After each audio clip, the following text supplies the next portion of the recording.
Hey, I'm Sal Masekela, and I'm about to take you behind the scenes for a conversation right here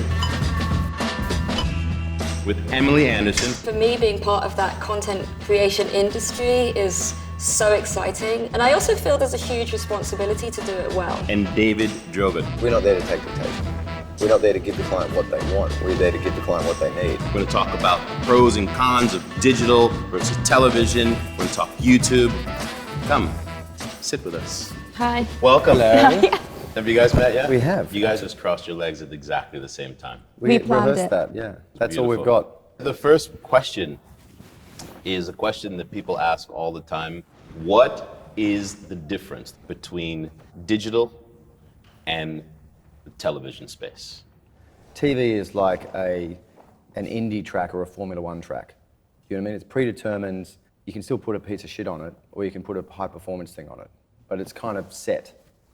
And digital is like the streets out there. You can take a coastal road and take an off-ramp to there or there or there, or you can end up driving to a dump. What would be some of the differences in the way you craft?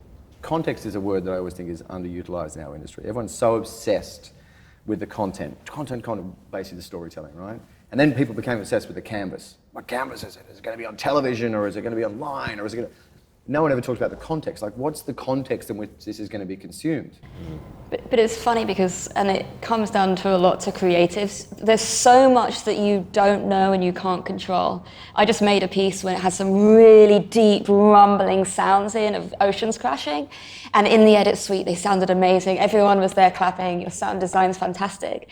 And then we pulled out the plug and we listened to it through my laptop, and it just sounded terrible. Yeah. So in the 10 years of YouTube, how are brands doing? When it's done well, it's so much more powerful than TV because people take it on and then it just gets big.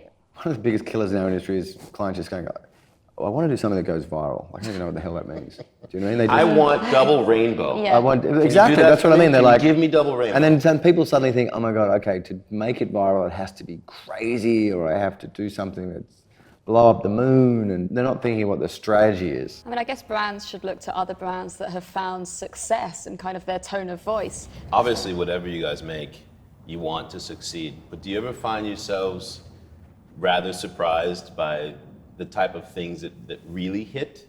You know, storytelling has changed. Like television used to be, there's a beginning, a middle, and end. A digital campaign, there is no real end. Once you put it out there, it's what it becomes is another part of the idea, and you can nudge it and iterate, but thinking about this thing as this sort of not this contained thing, and I feel like that helps. There's no guarantee in that, but it makes you look at this in a different way.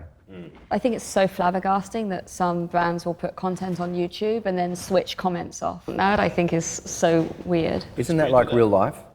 You're a single guy and you walk up to a girl in a bar and you have your entire spiel rehearsed, and you're going to say the exact same thing no matter what comes out of her mouth.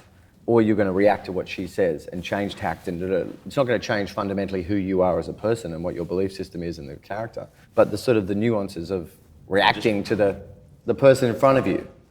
I've never put something up on YouTube before. What do I do? The number one thing would be, who do you want to watch it? And then start there and work backwards. My piece of advice is similar to yours. People who want to create should create what they know, instead of trying to chase after what is popular or what they see other people doing. Emulation is very different from inspiration. You know what I mean? And if you can find something that inspires you and then do your own thing that's true to who you are, as opposed to just copying, I think that's great advice.